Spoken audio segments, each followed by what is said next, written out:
This is something that at NDTV we are extremely passionate about, something that we want to completely keep the focus on, so that the fate that this class 10th student faced, and of course now his family is going through, is not seen by any parent across the country. A class 10 student in one of Delhi's leading school has died by suicide. Imagine, just a 14-15-year-old child has died by suicide by jumping from a metro station and has left behind a suicide note. It's a shocking suicide note in which he has blamed his teachers. This morning, the distraught parents held a protest march outside the school demanding justice for Shaurya. The 16-year-old boy's father has filed a case in which he has accused the 3 teachers and the school principal of mentally harassing his son, so much so that he was forced to take his own life. In his last note, in his final goodbye to his family, the boy apologizes to his family for taking this extreme step, and also goes on to say that he was left with no choice. It's a heartbreaking note. You read it, it's a nightmare for any parent. Sorry, Mama, I will break your heart one last time.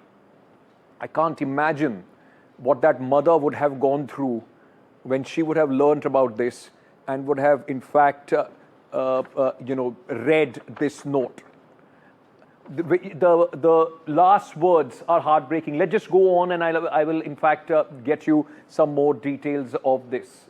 This little boy says, I had no choice because what happened at school.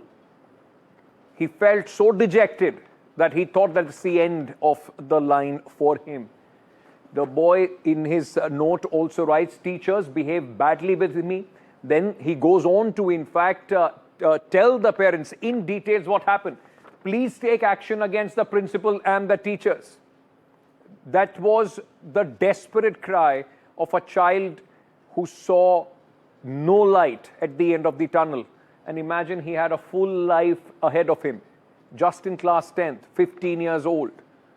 I very quickly just want to, at this moment, to make you listen. In fact, he also goes on to say, and it breaks your heart to read this, don't want any other child to face this, don't want any other child to be in the situation that I am. He tells his father, sorry Papa, I was not able to become a good man like you. I mean, it's, my throat is choking, reading this, listening to this. It's absolutely heartbreaking. No parent should have gone through this ordeal. I want to go across at this moment, ladies and gentlemen. I want to very quickly also just tell you a little bit about what had happened in some other cases as well. But before that, let's listen in to the father of this boy who committed suicide. पिछले 8-10 महीने से उसकी शिकायत थी कि मेरे teacher छोटी छोटी चीज़ों के लिए डांटती है। मुझे भी कंप्लेंट करी थी, ये बेटा शरारती है, पीछे चुटकुले सुनाता है, जोक्स करता है। तो मैंने टीचर को बोला था, मैडम छोटा बच्चा है, अगर ये शरारत नहीं करेगा तो कौन करेगा। तो टीचर ने उसके बाद भी उसको टॉर्चर करना जारी रखा था। उसके बाद हमने बेटे को बोला था कि अभी 10th के 10 दिन बचे हैं, हम स्कूल चेंज कर लेंगे, कोई दिक्कत नहीं आएगी। उसने मान भी लिया था।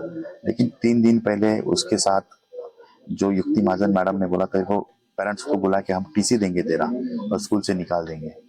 तो जिस बच्चे के 10th के एग्जाम के अगर 10 दिन पहले प्री बोर्ड से पहले अगर उसको टीसी मिलेगा तो क्या हो सकता है, आप सोच सकते हो। NCRB data says that 13,000 students commit or die by suicide every year in this country. 13,000 young lives lost every year. I want to, at this moment, go across to, in fact, the father of this young boy, Shaurya, who passed away in the most tragic, in fact, manner. it's absolutely heartbreaking to even imagine what this family is going through at this moment. Mr. Pradeep Patil, he is the father of the victim. Mr. Patil, thank you so much, sir, for speaking to me at this moment. First of all, our condolences with you, sir. It's heartbreaking for any family, for any father to go through this. I was reading the last note of your son. वो पढ़ते पढ़ते मतलब anybody किसी के लिए भी वो बिल्कुल हार्ट ब्रेकिंग मोमेंट था, किसी का भी गला भरा है. सबसे पहले मैं आपसे जानना चाहता हूं क्या हुआ, क्यों आपके बेटे को इतना एक्सट्रीम स्टेप लेना पड़ा? मेरे बेटे को एक्सट्रीम क्लेम इसलिए लेना पड़ा, पिछले 6-8 महीने से मेरे बेटे के पीछे स्कूल पढ़ा था, एक तरह से मैं ऐसा कहूंगा. इसने मुझे 3 महीना पहले जब कंप्लेंट करी थी तो मैं खुद स्कूल में गया था और जो इनकी कोऑर्डिनेटर मैडम थी उनको मिला था. तो कोऑर्डिनेटर मैडम ने बोला था कि ये छोटी छोटी हरकतें करता है, बच्चों को चुटकुला सुनाता है, मिमिक्री करता है, शरारती है. तो मैंने यही बोला था कि अगर ये बच्चा शरारती नहीं करेगा तो कौन करेगा.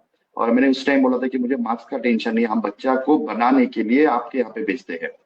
और 2nd क्लास से मेरा बच्चा इसी स्कूल में पढ़ रहा है, आज 10th क्लास में आ गया. मेरा बड़ा बच्चा भी इसी स्कूल से पढ़ा हुआ है. तो उन्होंने कोई बात नहीं, छोटा छोटा मर्द कर रहा था. मुझे मंडे को बेटे ने बताया था कि स्कूल में मुझे ना टीचर्स परेशान करती है. मैंने बोला बेटा तो 10th क्लास है और 20 मार्क्स जो होते हैं वो स्कूल के होते हैं और हमें वो काम में आएंगे, क्योंकि अभी 8 से 10 दिन स्कूल बचा है, क्योंकि प्री बोर्ड के एग्जाम शुरू हो जाएंगे. तो हमें इतनी जरूरत नहीं, हम अगले साल तेरा स्कूल चेंज कर लेंगे, तो जो स्कूल कहेगा उस स्कूल में एडमिशन ले लेंगे. ये मंडे को मेरी बात हुई थी और मंडे को रात को 12:30 बजे हमारे दोनों की बात हुई थी. हम दोनों ने बैठ के आइसक्रीम खाया था. तो दूसरे को मैं बॉम्बे आया था, मेरी मम्मी का ऑपरेशन था इसके लिए. और पीछे मतलब 2:45 को मेरे को फोन आता है किसी बंदे का, अननोन का, कि आपका बच्चा मेट्रो स्टेशन से गिरा है और आप जल्दी आ जाइए. तो मैंने घर वालों को भेजा. फिर उसके बाद हमें शाम को पता चला कि उसके साथ पूरे दिन में बहुत ही गलत तरीके से बिहेव किया युक्ति महाजन मैडम, और उनके सामने ही प्रिंसिपल अपराजिता पाल उनके सामने ही थी. मनु कालरा और जूली वर्गीस ये मैडम, ये चारों ने इसको बहुत ही टॉर्चर कर दिया था. और जब ये टेबल से गिरा था तो इसको बोला था तू बहुत ड्रामेबाज है. तो इसने बोला मैम मैंने कौन सा ड्रामा किया? नहीं, तू हमेशा ही ड्रामा करते, तू ओवर एक्टिंग करता है. तो ये रोने लगा. तो रोने के बाद बोलती है तेरे रोने से मुझे कुछ फर्क नहीं पड़ता. फिर ये रोने लगा. तो इसने आज जब प्रोटेस्ट के बाद बच्चों ने जो इंटरव्यूज दिए आज के, ये हमें उस दिन तक पता नहीं था, लेकिन आज भी ये पता चला है कि इसने ये तक बोला था कि मैम इतना परेशान करोगे तो मुझे सुसाइड के थॉट्स आते हैं. तो मेरे बेटे को मेरा ड्राइवर सुबह छोड़ने जाता है, ड्राइवर दिन में लेने जाता है. तो इन्होंने जब अगर इनके मेरे बच्चे ने अगर इनको ऐसा बोला है कि सुसाइड थॉट्स आते हैं, तो मेरे साथ या मेरे फैमिली के साथ कांटेक्ट करना चाहिए था. मेरा ड्राइवर गेट पर उसके साथ कांटेक्ट करके उसको बुला के देना चाहिए था. तो इन्होंने क्यों नहीं किया ऐसा? अगर बच्चा मेरा बोल रहा है और इसको 4 दिन पहले भी बोला है कि मैं तेरे हाथ में तेरा टीसी दे दूंगी. बच्चे जब 10 दिन 15 दिन बचे स्कूल के, तो भी आप बच्चे को धमकी दे रहे हो कि आप टीसी दे देंगे, टीसी दे देंगे. और टीसी क्यों देंगे? मेरे पूरे साल की फीस मैंने शुरुआत में पूरे साल के एडवांस में फीस भरी हुई है जी. तो टीसी क्यों दे देंगे? अगर बच्चे ने कोई गलत फीस करे काम होगा तो टीसी देंगे और बुला के देंगे. बच्चे को क्यों धमका देंगे? सर, जैसा ये इस वक्त वो जो नोट शौर्य ने लिखा था वो हमारी स्क्रीन पर है, और जब मैं उसको पढ़ रहा था उसमें लिखा था कि सॉरी पापा, मैं आपके जैसा नहीं बन पाया. It is so heartbreaking and I just want to at this moment also go across to Mr. Vijay Meena and Ms. Shivani Meena. They are parents of Amira. ये दोनों फैमिलीज में एक जो कॉमनैलिटी है, और ये दुखद है कि आप दोनों को इस तरह इन सर्कमस्टांसेस में ये कॉमनैलिटी है. Their daughter was in class 4th in one of the most prestigious school in Jaipur. She also, under the pressure of bullying and the way it was ignored in the class, in her school, took the extreme step. These are the, very, very unsettling, absolutely shocking visuals of how she was under stress that she decided to jump from one of the floors of her school and passed away from the 4th floor and just passed away, unable to take the stress and the bullying that she was going through in her school. आप दोनों परिवारों के लिए जो आप जिस तरीके से जो भी गुजर रहा है उसका शायद किसी के लिए भी समझना बहुत मुश्किल होगा। Shivani ji, I just want to very quickly and Vijay ji, I just want to very quickly come to you as well. हम लोग क्योंकि ये बात हम आप लोगों से बात इसलिए भी करना चाहते थे कि और पेरेंट्स भी कम से कम थोड़े सजग रहें कि उनके बच्चे जिस तरीके के प्रेशर से जूझ रहे हैं, शौर्य के साथ जो हुआ, आपकी डॉटर के साथ वो हुआ, वो शायद किसी बच्चे के साथ नहीं होना चाहिए, किसी फैमिली को उससे नहीं गुजरना चाहिए। मैं आपसे जानना चाहता हूं, व्हाट वर द सर्कमस्टांसेस और क्या has the school been responsive? Has there been any action that the school has taken और taken against the school? Yeah, so it has already been 19 days since the incident had happened. No condolence message, nothing from the school side till today. No message we have got. Nobody came to our house for a visit, for a condolence, nothing. And even the parents are not coming and giving these supporting us. Nobody from the school and nobody from the parent side also. So this is already very disheartening to know that this kind of thing has happened in the school, but nobody is coming. Nobody, neither the school teacher nor the principal nor the promoters, nobody. Pradeep ji, जैसे कि मैं कह रहा था कि जो Meena family है उनके साथ भी ऐसी ही ये घटना हुई, उनकी बच्ची भी इतने प्रेशर में थी बुलिंग में कि उनसे भी अपनी जान ले ली। क्या कभी शौर्य ने आपको बोला कि उसके साथ स्कूल में जिस तरीके का बिहेवियर हो रहा है, क्या उसने कभी कुछ इस तरीके की बात की कि वो प्रेशर में है स्कूल की वजह से? तो ऐसा करके हमें बताया नहीं था। जरूर बोला था कि हमें टीचर्स हमें डांटते, इंसल्ट फील करती है, लेकिन हमें इतनी बड़ी स्टेप लेगा ऐसा हमें कभी लगा नहीं था। और अभी जैसे मेरे भाई साहब के साथ जो हुआ है, हमने एक मूवमेंट चलाई दिल्ली में, प्रोटेस्ट कर रहे हैं सारे। मेरे बेटे ने जो सुसाइड नोट लिखा है, आपने शायद पढ़ा होगा, मेरे जो पार्ट्स है बॉडी के वो किसी के काम आएंगे, उनको डोनेट करो, ये लिखा हुआ है। और उसने सबसे नीचे लिखा हुआ है कि मेरी आखिरी ख्वाहिश है कि मेरे जैसे और किसी बच्चे के साथ ये प्रॉब्लम नहीं होना चाहिए और उसको जस्टिस मिलना चाहिए, और मेरी तरह किसी और बच्चे ने सुसाइड नहीं करना चाहिए, उनको न्याय मिलना चाहिए। इसीलिए हम ये मूवमेंट चलाई है और आज पूरे दिन के बाहर में स्कूल के बाहर प्रोटेस्ट किया और ये लगातार प्रोटेस्ट होगा। और उसके बाद की ट्रेजरी में बता देता हूँ, जब प्रोटेस्ट किया तो दो लोग जब स्कूल में हेड मास्टर्स को मिलने गए थे, तो उन्होंने उनको जब बोला था कि जो सुसाइड नोट पे नाम लिखे हैं टीचर्स के, उनको अपने सस्पेंड करना चाहिए था या आने के लिए रोकना चाहिए था। तो इनका इतना गलत लैंग्वेज था, ऐसा कोई भी अपना चिट्ठी में नाम लिख के सुसाइड करेगा तो हम सबके ऊपर थोड़ी ना एक्शन ले सकते हैं। मतलब इतना रूडली उनका बिहेव था आज भी।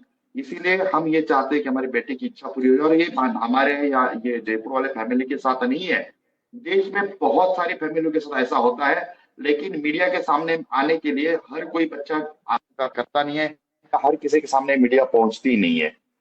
हम आपके माध्यम से सभी को बोलना चाहते हैं, सभी बच्चों को बोलना चाहते हैं, सभी पेरेंट्स को बोलना चाहते हैं, अगर आप कुछ गलत हो रहा है तो आप उठाइए, में जाइए, लोगों के सामने जाइए।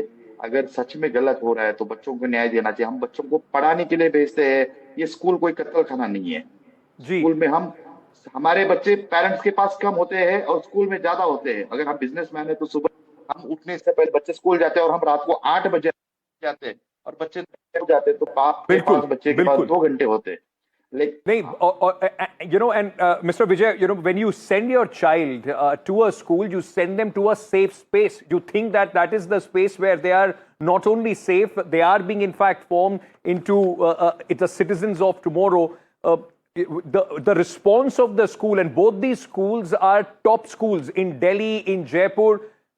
Has the response been sympathetic? I mean, would have expected if your daughter went through this? There are all these guidelines about psychologists and teachers behaving in a certain fashion. Has the school been sympathetic to what has happened post that, or they are just brazening it out? नहीं, जैसे कि हम अपने घर से भी ज़्यादा safe मानते हैं स्कूल को। हमें लगता है कि अगर वो स्कूल में जाएगा बच्चा तो हमारा बहुत सेफ़ होगा। लेकिन जो इस स्कूल का बिहेवियर रहा है, जो नेग्लिजेंस रहे हैं, वो बहुत ही ख़राब रहे हैं। क्योंकि पहली बात तो यहाँ 6 मंजिल की स्कूल बनी हुई थी और गाइडलाइन के अनुसार 2 फ्लोर तक ही आप ओपन रख सकते हो और 2 फ्लोर से ऊपर कवर्ड रहना चाहिए। तो वो कवर्ड नहीं था, वो ओपन था। जो एजुकेशन मिनिस्टर हैं यहाँ पे मदन दिलावर जी, और जो उन्होंने टीम गठित करी इस जांच के लिए, जिसके रामनिवास जी थे हेड, तो उन्होंने इस बात को बिल्कुल भी उजागर नहीं किया कि ये स्कूल इलीगल है, इसकी बिल्डिंग इलीगल है। 6 फ्लोर तक उन्होंने अप्रूवल कैसे दे दी? सबसे पहला सवाल तो यही बनता है। दूसरी बात ये है कि इन्होंने जो मीडिया को बताया, मीडिया को ये इस तरह की बातें बोल रहे हैं कि उसको हेलोवीन देखा था, हेलोवीन खेला था, हेलोवीन का सपना आया होगा, स्कूल टीचर के पास एक ही बार गई कंप्लेन करने, जबकि सीसीटीवी में साफ साफ नजर आ रहा 5 बार गई है। इस तरह के स्टेटमेंट दिए जा रहे हैं। और ये जो रामनिवास जी ने ये स्टेटमेंट दिया है मीडिया को कि ये स्कूल में जाल लग जाने चाहिए, इस तरह के सुझाव दे रहे हैं, जब से ये तो मैंडेटरी गाइडलाइंस है सीबीएसई एंड एजुकेशन डिपार्टमेंट की 2 फ्लोर से ऊपर कवर्ड होना चाहिए। तो इस तरह की स्टेटमेंट देना, और दूसरी बात में ना सीसीटीवी मॉनिटरिंग हो रही है वहाँ पे, ऑडियो विजुअल्स की गाइडलाइन है सीबीएसई की, वो फॉलो नहीं हो रही। बच्ची ग्राउंड फ्लोर पे उसकी क्लास थी, वो 1st, 2nd, 3rd फ्लोर चढ़ गई, कोई फ्लोर अटेंडेंट नहीं है, कोई मॉनिटरिंग नहीं कर रहा सीसीटीवी की। एंटी बुलिंग कमेटी बनाई जाती है, कोई एंटी बुलिंग कमेटी नहीं है इस स्कूल के अंदर, कोई काउंसलर का रोल नहीं है इस स्कूल में। तो इस तरह से पूरा जो स्कूल प्रशासन है, जो नीरजा मोदी स्कूल है, इनके क्लास टीचर है और हर वक्त पे 2 टीचर रहते हैं। ऐसा भी नहीं है कि एक ही टीचर पढ़ा रहा है, एक क्लास टीचर रहेगा क्लास में, एक दूसरे सब्जेक्ट टीचर रहेगी। 18 बच्चे थे, उसमें भी अगर बच्चा 5 बार आपके पास आ रहा है तो आपकी जिम्मेदारी बनती है कि उसको सेफ फील कराएं, उसको समझाएं। ज़्यादा है तो उनको अलग अलग बैठा दे, ज़्यादा है तो उनको काउंसलर के पास में भेजें। लेकिन इस तरह का रवैया स्कूल के द्वारा जो आप लोगों का लॉस है, आई मीन जैसे मैं बार बार कह रहा हूं, वो किसी के लिए सोचना भी शायद बहुत मुश्किल है, किसी भी पेरेंट के लिए अपने इतने यंग बच्चे को खो देना।